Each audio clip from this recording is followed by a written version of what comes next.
देवा जी, रमेश कुमार जी, कुर्सी लेके बैठ जाना। दारा सिंह जी, हम कहाँ बैठे? तुम्हारे पैर के पास बैठो ना। कहाँ बैठे? ईश्वर सिंह जी, जाओ तुम भी।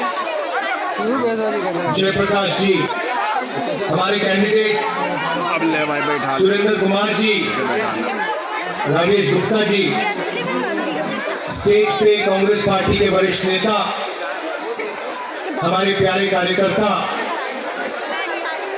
भाई और बहनों, प्रेस के हमारे मित्रों, आप सबका यहाँ बहुत बहुत स्वागत, नमस्कार। कैसा है मूड आपका, कैसा है?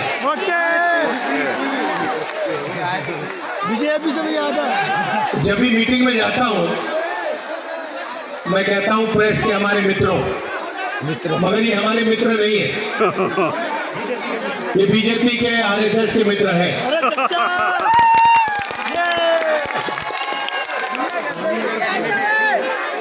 यहाँ पानी की समस्या है, पीने का पानी नहीं मिलता है, गंदा पानी मिलता है, महंगा पानी आपको खरीदना पड़ता है। कभी आपने इसके बारे में मीडिया में कुछ देखा है, कुछ पढ़ा है? जनता की आवाज, जनता की बात हिंदुस्तान का मीडिया उठाता ही नहीं है। आपको अंबानी जी की शादी दिख जाएगी, मगर किसानों की बात, मजदूरों की बात, बेरोजगारी, महंगाई, ये चीजें आपको टीवी पे नहीं दिखेंगी, मीडिया में नहीं दिखेंगी। सही बोल रहा हूँ या नहीं? सही बोल रहा हूँ ना? और 24 घंटा आपको मीडिया में नरेंद्र मोदी जी का चेहरा और नफरत की बातें 24 घंटा आपको देखने को मिलेंगी। देश में नरेंद्र मोदी जी ने, आरएसएस ने नफरत फैलाने का काम किया है। जहां भी वो जाते हैं, एक धर्म को दूसरे धर्म से लड़ाते हैं, एक जात को दूसरी जात से लड़ाते हैं, एक भाषा को दूसरी भाषा से लड़ा देते हैं, ध्यान भटकाते हैं। और आपका जो धन है वो अंबानी, अदानी जैसे अरबपतियों को पकड़ा लेते हैं। पता नहीं आपको मालूम या नहीं, नरेंद्र मोदी जी की सरकार ने 20-25 अरबपतियों का 16 लाख करोड़ रुपया कर्जा माफ किया है। 16 लाख करोड़ रुपया कर्जा माफ किया उनका। आप अपने बच्चों को प्राइवेट कॉलेज यूनिवर्सिटी में भेजते हो, बीमार होते हो प्राइवेट अस्पताल में भेजते हो, पैसा आप देते हो, जीएसटी का पैसा जितना आप देते हो उतना ही पैसा अदानी और अंबानी देते हैं। अगर आप एक शर्ट खरीदते हो, 500 रुपए की आप शर्ट खरीदो, अगर वही शर्ट अदानी खरीदेगा तो जितना पैसा आप लोगे जीएसटी में उतना पैसा वो देगा। कोई फर्क नहीं है। क्या हो गया? आ जाओ आ जाओ आ जाओ।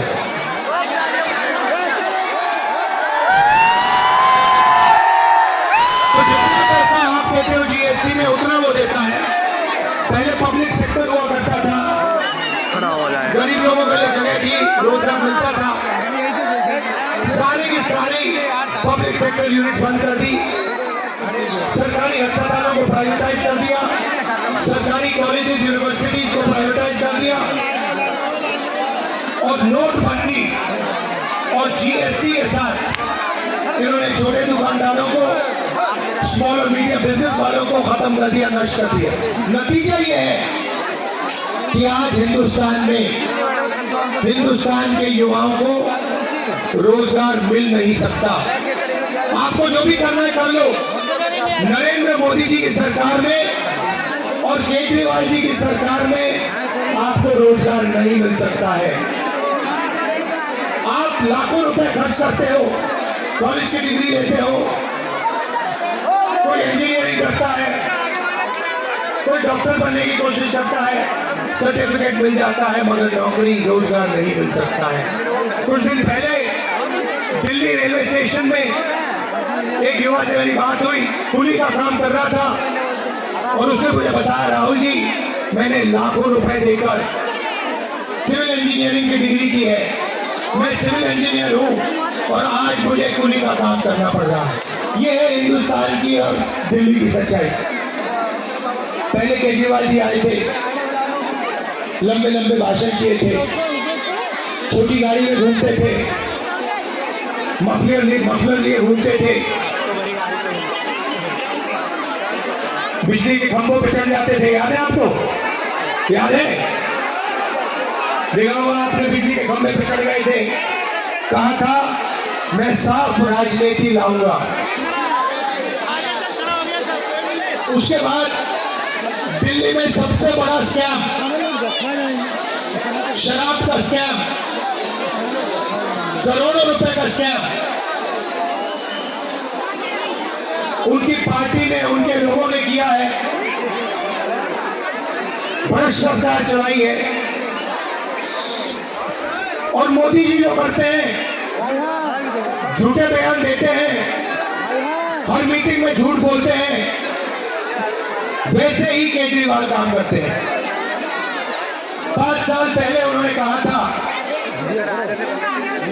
कि यमुना में,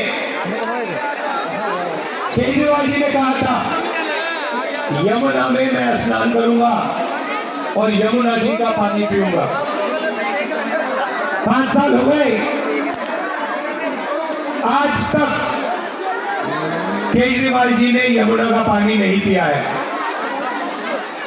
आपको गंदा पानी पीना पड़ता है, मगर केजरीवाल जी शीश महल में रहते हैं, करोड़ों रुपए के मकान में रहते हैं, साफ सुथरा पानी पीते हैं और आपको झूठे बयान करते हैं। भी तो ले लो, ये कहाँ गया? पार्लियामेंट हाउस में मैंने कहा मोदी जी के सामने कि मोदी जी, हिंदुस्तान में 15% दलितों की आबादी है, 50% पिछड़ों की आबादी है, 15% माइनॉरिटीज, मुसलमान, सिख, ईसाई की आबादी है और 8% आदिवासियों की आबादी है। और मैंने उनसे कहा कि हम जाति जनगणना कराएंगे और पता लगाएंगे कि किसकी कितनी आबादी है और किसकी कितनी हिस्सेदारी है। नरेंद्र मोदी जी ने जाति जनगणना नहीं किया। हमने कहा कि लोकसभा में कांग्रेस पार्टी जाति जनगणना राज्यसभा में करके दिखाएगी और दिल्ली में हमारी सरकार आएगी, हम दूध का दूध, पानी का पानी कर देंगे, जाति जनगणना करेंगे। और मैं आज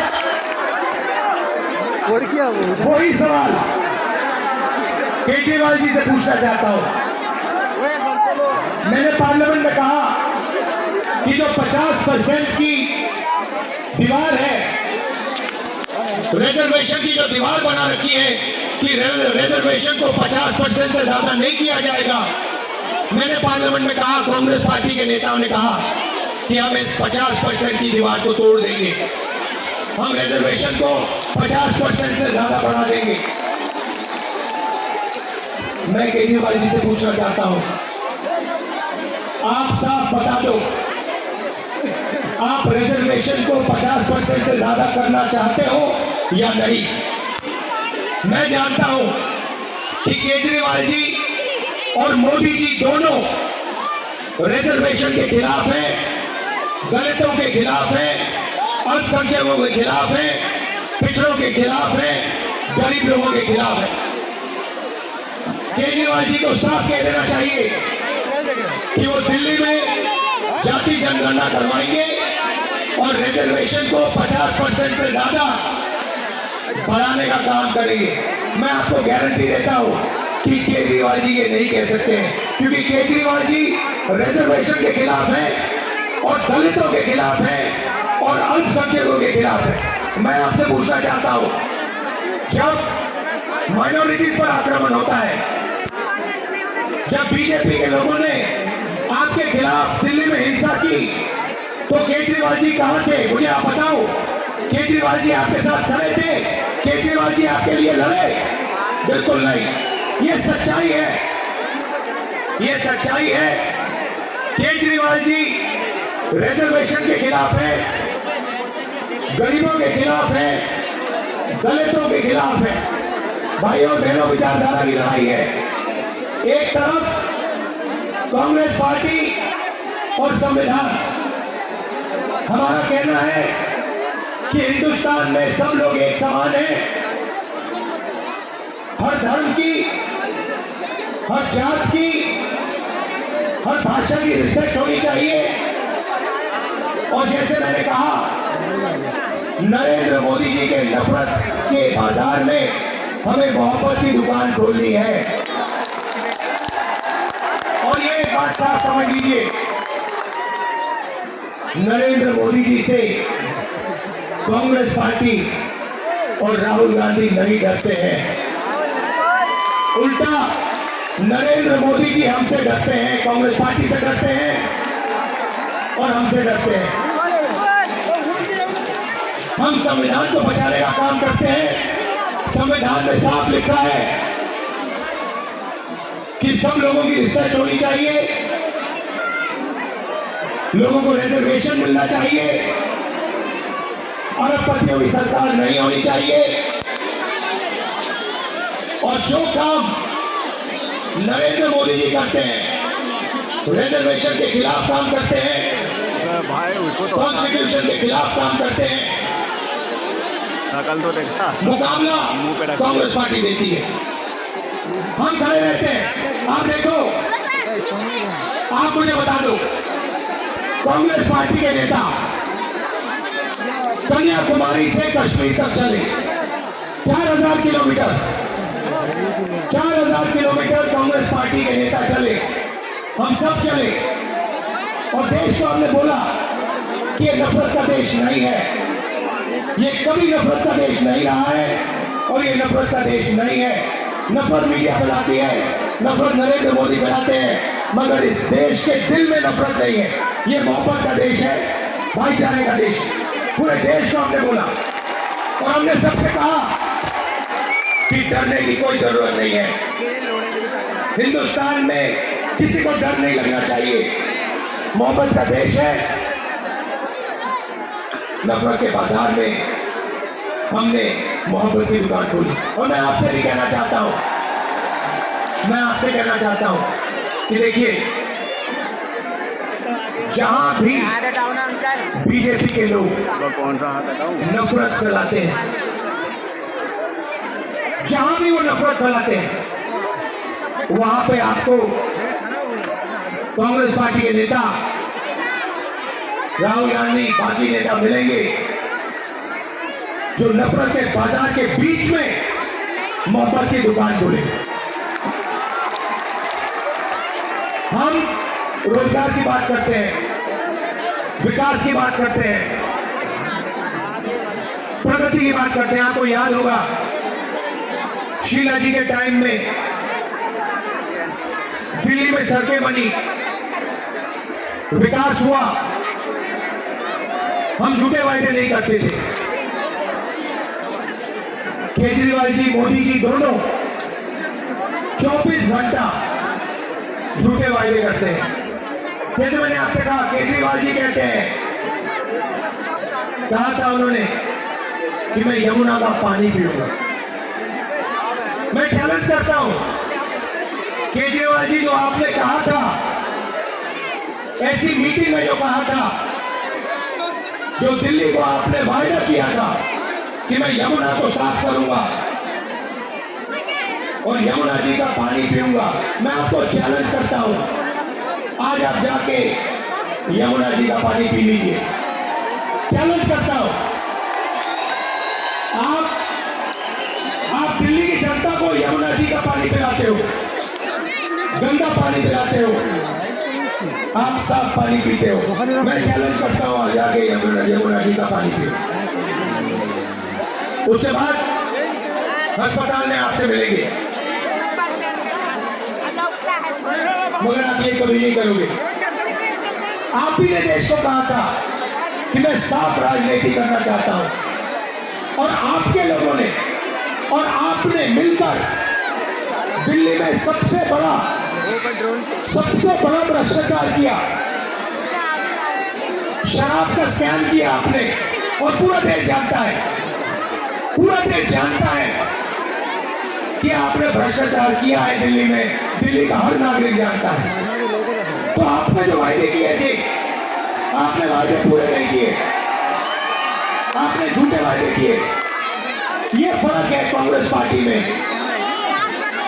और केजरीवाल जी में और मोदी जी में। सब भाषण देख लो, सब भाषण देख लो, और मुझे एक भाषण दिखा दो जहां मैंने झूठ बोला। हमने बोला कर्जा माफ होगा, हमने कर्जा माफ किया। हमने कहा जाति जनगणना होगी, हमने जाति जनगणना की।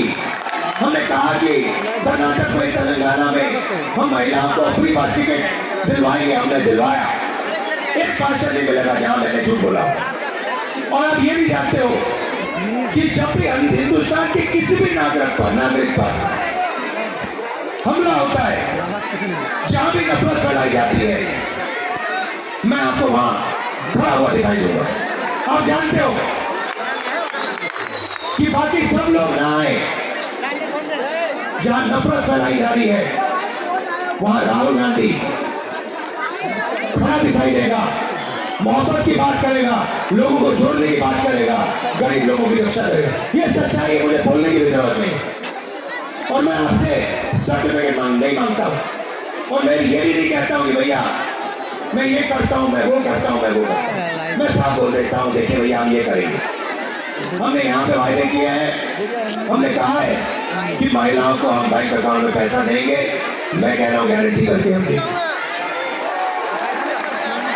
मैं आपसे कभी नहीं कहूंगा कि भैया मैं आके यमुना का पानी पी जाऊंगा, मुझे नहीं पीना यमुना जी का पानी। मैं जानता हूं कि यमुना जी का पानी पोल्यूटेड है, तो मैं आपसे ऐसे झूठे वायदे करेंगे। तो अब देखिए यहाँ पे हमारे कैंडिडेट हैं, आइए जरा।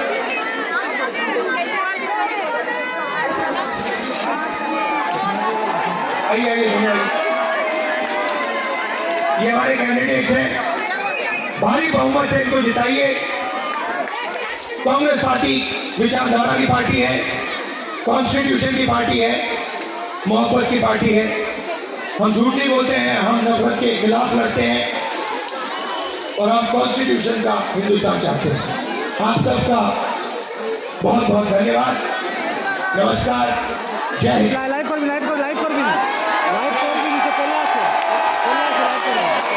आमंत्रित कर रहा हूँ हम सबके नेता दिल्ली प्रदेश के अध्यक्ष भाई देवेंद्र यादव जी को, वो आए और आप सबका धन्यवाद करें। भाई देवेंद्र यादव जी।